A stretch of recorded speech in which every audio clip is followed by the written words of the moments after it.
There are 7 teams fighting for the last 2 wildcard spots in the Eastern Conference playoffs.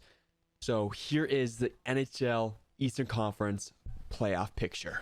There's about 25 to 30 games left of the season here, guys, and this Eastern Conference playoffs is going to be absolutely crazy. The ending is going to be nuts, and honestly, anything could happen here. So let's go over this and see what happens. So obviously, if you look in the Eastern Conference, there's the top 3 teams in each division. They're honestly kind of locked already. They're kind of locked. Carolina, New Jersey, the Rangers. I don't think anyone's going to pass them. Yes, they might interchange within each other, but I don't think any other team in the Metro is going to hop these 3. They're far ahead. They're above by 11 points. Unless you go in a major slump, I don't see it happening. You know what I mean? So I think that is a lock for the Metro top 3. The same thing with Atlantic. Boston, Toronto, Tampa Bay. They're ahead by at least, at least 11, 12. So it's going to be the same exact thing. I think those 3 are going to stay put. Obviously, they could interchange as well. But now it's the wild card. I'm going to give them 7 teams a good chance of actually making this wild card here. So we have Pittsburgh, obviously, who's in it right now. Islanders, Washington Capitals, the Panthers, the Red Wings, and the Sabres. And I might even put this Ottawa Senators in there as well. So they're all within 7 points of each other. First wild card is Pittsburgh, 63 points, 7-point difference. But also, big thing we got to look here is the games played. This is massive. This is going to be massive towards the end of the season, guys. Pittsburgh, 54 games played. It's not bad at all. But then you go right next to them. The New York Islanders have already played 58 games, and they're tied with Pittsburgh.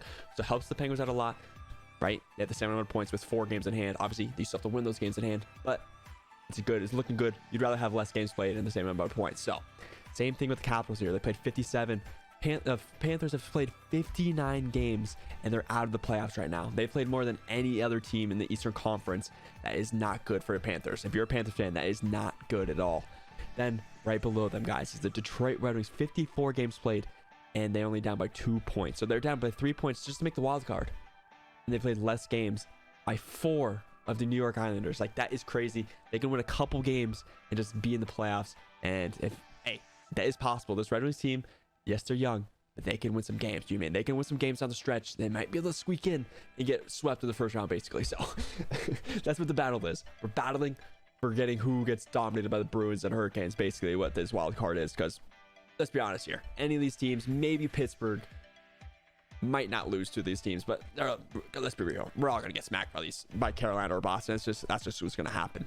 This is gonna be a really, really crazy race. Obviously, Buffalo is 53 games. They have a lot of games in hand, but this team is very inconsistent. Like we said, we know this about the Sabres. We know this, but anything is possible. Anything is possible. So let's get back into the top 6 of the conference here. Boston Bruins, I think they're 100% lock. It's pretty obvious. They're up by 13. They're not going to blow that lead, and they even have games in hand on Toronto. They're not going to lose that lead.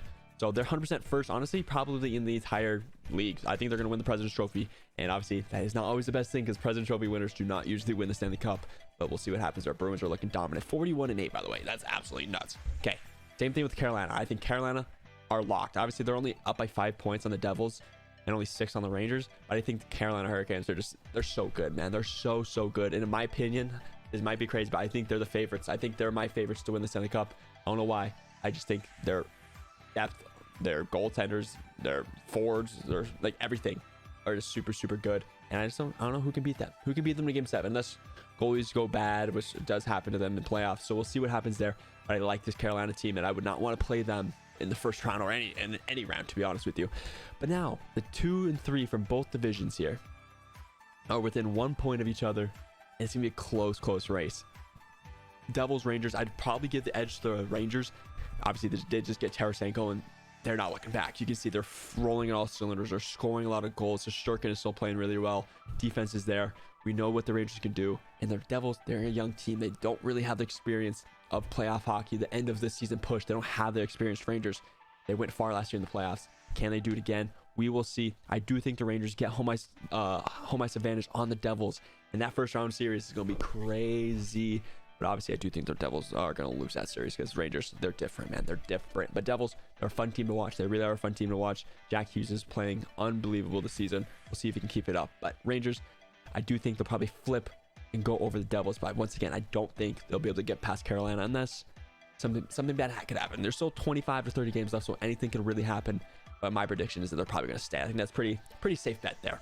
Then let's go to the Atlantic here. Tampa Bay and Toronto. Toronto's up by 1 point. And they did just make that big trade to get Ryan O'Reilly and Noel Acciari. It's a huge trade for them. Acciari's very good. Obviously, everyone's looking at Ryan O'Reilly. He's a big name in the trade. But Acciari, he's actually a very good depth player. Very good PK. He can score to the puck as well. And he's a very good player for that bottom six of the team. And Tampa Bay, obviously, we know who they are. They're the best goalie in the NHL, in my opinion. Vasilevsky's unreal. Obviously, his numbers, stats might not be the best. But we know he's elite, man. He's the top goalie in the NHL, in my opinion. And I would not want to play them. And this would be a good series again. Rematch from last season. Game 7. Tampa Bay did take it against Toronto. See if they can replicate that, or Toronto get over the hump. Made that huge trade for Ryan O'Reilly. And see if they can get over the hump. We'll see what happens with them. It's going to be a very good season. A good series right there. But obviously, why do we skip over the Bruins? Bruins are dominant right now. Dominating the NHL. And they'd be playing one of these 7 teams, and they'd be dominating those 7 teams. That's real. Maybe the Islanders, honestly, playing very good defensively. Yeah, they're good goalie in that. Maybe they could steal a series. Maybe the Panthers, like, they're good.